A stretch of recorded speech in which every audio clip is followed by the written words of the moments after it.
We're talking about the drama at the quarterback positions in the NFL, right? Jared Goff goes to Detroit. You got Matthew Stafford to L.A. What's going to happen with Dak Prescott? We opened up the show talking about the petty drama going on in Dallas. We've got Carson Wentz. We got Russell Wilson now. We got Deshaun Watson. A lot of drama in the NFL. Little bit starting to resemble what goes on sometimes in the NBA, quarterbacks becoming aware of their power in the context of Tom Brady going and winning a Super Bowl. The quarterback is starting to flex his muscle.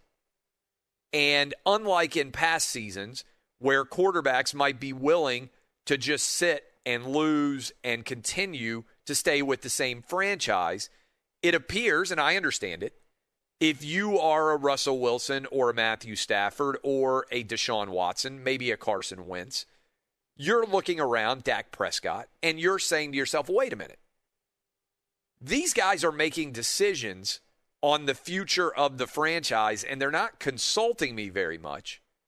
And I'm the guy who gets held up as the face of the franchise. So if you're Deshaun Watson and you're sitting around, you're saying, wait a minute, team went 4-12, but I played phenomenally.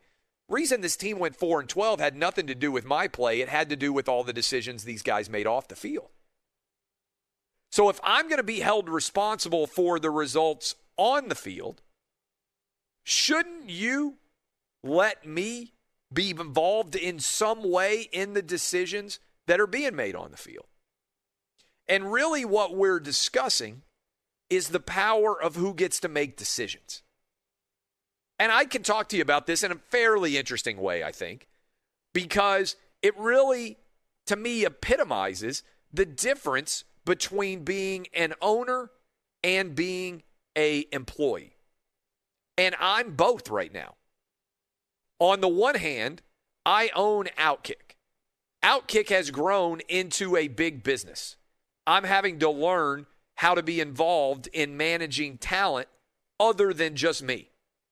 And that's more challenging, right? It's easier for me to just sit down and do a 3-hour radio show or just sit down and do a television show or a podcast or anything else because I control everything that I say.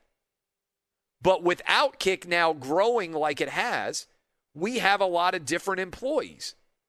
And I, as the owner of OutKick, am responsible for more than just what I say.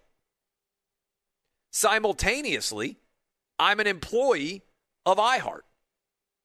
And so this is my show, but OutKick, the coverage, is an iHeart product. And so there's a lot of people out there that just want to be employees. And there's nothing wrong with that.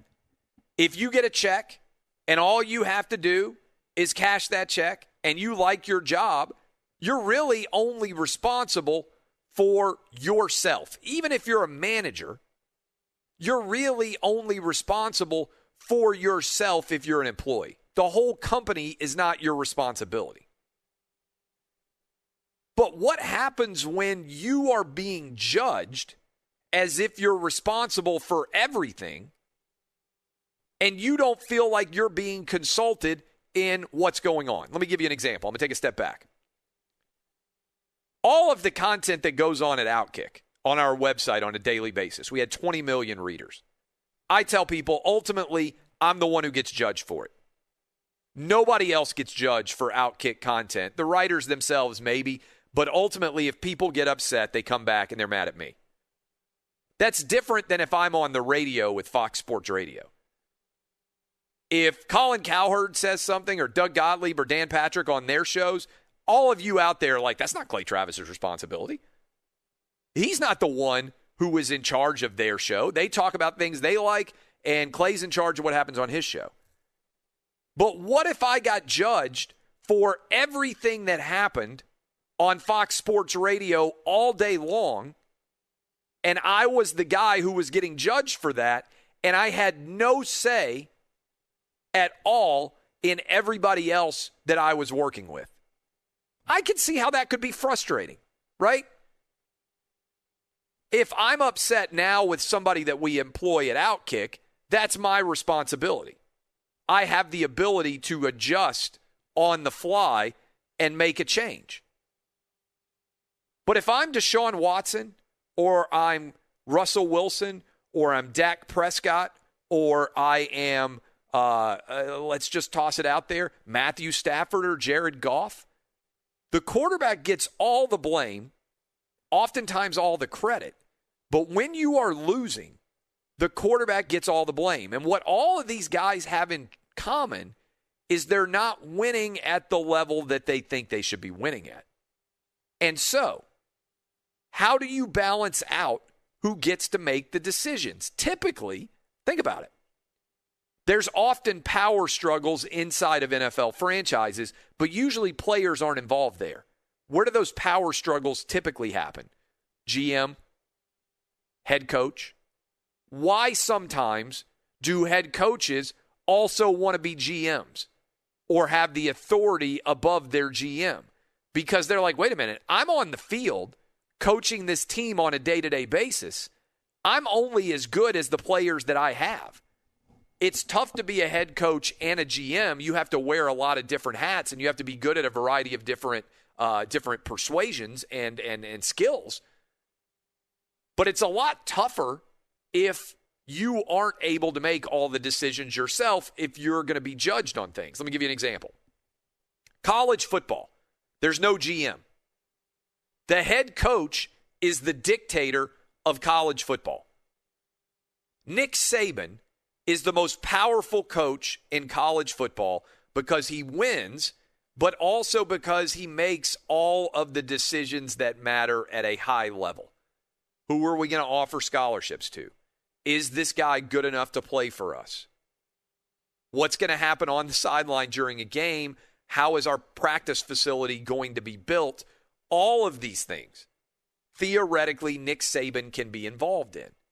One reason why guys like to coach in college football is because if they believe they're great at everything, the coach is the dictator. He gets to choose who the players are. The players don't have a lot of power because they're college students. The only power they really have, well, they can transfer or they can go pro, but it's not like they can really get the coach fired. Typically not, unless they just play poorly, but that's a different story. So college, the coach has all the power. And I think what we're starting to see in the NFL is a lot of these NFL quarterbacks are starting to think, wait a minute, we have the power. Because if you look at the overall schematic of the way that football is played in a modern era, the coach in college football determines virtually everything. The player at the quarterback position is the king when it comes to the NFL. And I think what we are seeing happen is with the rise of Brady going to this 7-9 Tampa Bay Buccaneer team and then being able to take them to 15-5 and win the Super Bowl, it's opening up a lot of other players' eyes as well as coaches' eyes to how much the quarterback can matter. And as your overall value rises, so too oftentimes can be what you are requesting to be involved in. And so I think many of these struggles which are going on are less of football struggles and more of power dynamics. Who gets to make decisions? And even if it's not who gets to make decisions, it's who gets to be consulted about decisions. If I'm Deshaun Watson, I'm going to be honest with you, and the Texans tell me that I'm going to be involved in who is going to get hired as the next head coach, and then I'm not involved, that makes me question my overall relationship with the team. And so I can understand why he might be upset. The challenge here, however, is this good for the league or not? And that is something we can spend, and I bet we will spend, a lot of time unpacking. Because as players become more and more empowered, what can happen is the overall quality of the league can decline. That's what's happened in the NBA. There's a couple of teams that have a chance to win a championship by and large. It's hard for there to be loyalty between player and organization, and there's always people on the move. And a lot of times those teams and those players that are on the move aren't making necessarily the best decision. And this, to me, is just such a fascinating situation. Because I've always found it a little bit strange. Like, when the Green Bay Packers fire Mike McCarthy, they don't consult in any way with Aaron Rodgers on bringing in Matt LaFleur. Don't let him sit in on the meetings. I'd kind of want to sit in, wouldn't you, if you were Aaron Rodgers and you had proven yourself over time? And if you're Deshaun Watson and you just sat through a 4-12 season and you watched DeAndre Hopkins get traded away for nothing, and you knew that your franchise had given up a number 3 overall pick for Laramie Tunsil, wouldn't you want to be involved in who the next head coach was going to be hired?